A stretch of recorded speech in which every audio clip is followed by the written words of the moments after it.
Well, the day is here. The day is here. September 17th. We all been waiting for this crypto rate cut so we can finally see the markets fly like everybody's waiting for.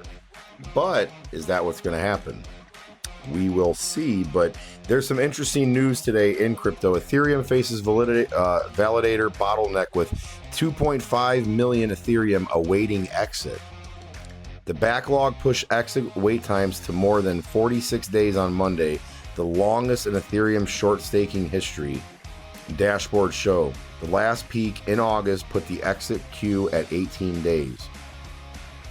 So Ethereum's proof of stake system is facing its largest test yet. As of mid-September, roughly 2.5 million ETH, valued at roughly 11.25 billion, is awaiting to leave the validator set, according to validator queue dashboards. The backlog pushed exit wait times to more than 46 days on Monday, the longest in Ethereum short staking history. Dashboards show the last peak in August put the exit queue at 18 days. Ethereum's proof of stake system is facing its largest test yet. So it pretty much just goes back over what it was saying. So what this means for, there's a lot of very interesting stuff that's going on, behind the scenes I'm seeing, but it's also right in front of your face. So, everybody's been waiting for this Fed rate cut. Is everything going to ride? Is Bitcoin, Ethereum, is everything going to completely blast after this? Well, it's going to go to show, based on that. But see, what I would say is, what I'm personally doing is this, like I've told people before, you can't shake me out because I'm in for good.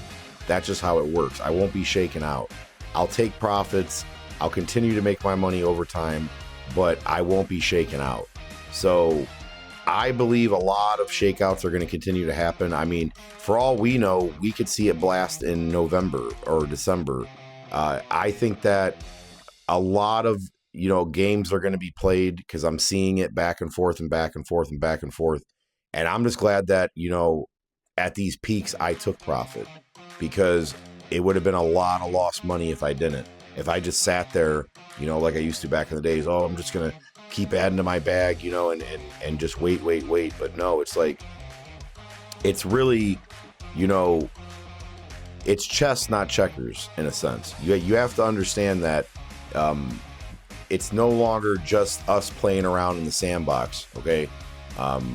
It's, you got the big dogs in here now. So they know how to play this game that is being played, because essentially it's not just, a crypto game, because when you think about it, you're like, oh, you got there's people in crypto that don't know shit about crypto.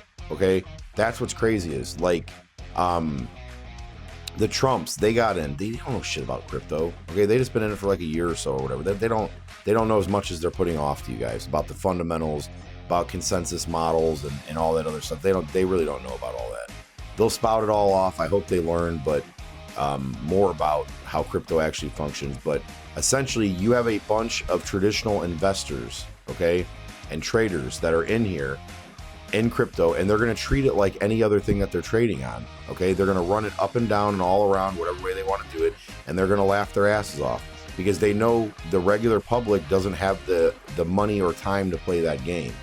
So I believe, my opinion is, they're going to continue these shakeouts until they look around and say, okay, the people that are here are because essentially, if they send everything to the moon, you guys are just going to exit them, and they're not going to have that happen. So they're going to shake out as many paper hands as they can before they actually send this. And I've said this for a long time, but I mean, I'm hoping that today, brings a rate cut that sends the market booming. That would be nice. I seen some nice green this morning.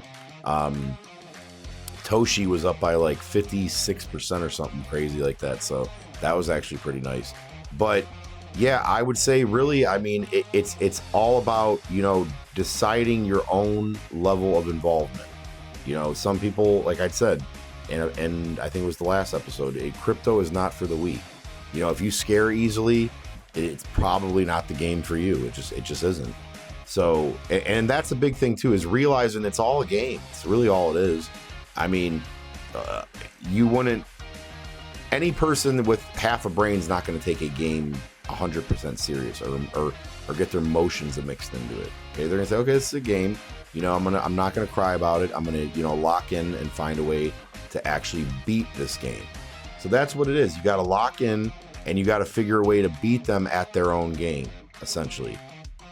So will this bring, you know, the big boom that we want in crypto? Hopefully. But I see it actually doing the opposite. Is this rate cut's going to cause everything to drop? Because what the institutions, I think, are going to do, they're going to sell once that rate cut hits, and then people are going to be, it's like they're feeding on confusion. They want you confused, like, what the fuck? Like, it just went, the rate cuts went in, why the fuck is it going down?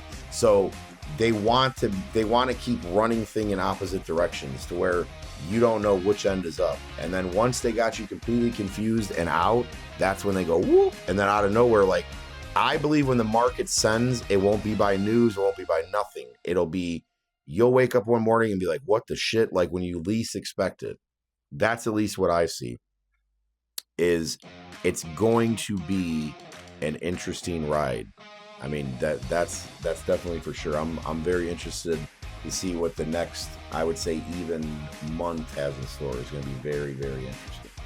So I guess we'll see.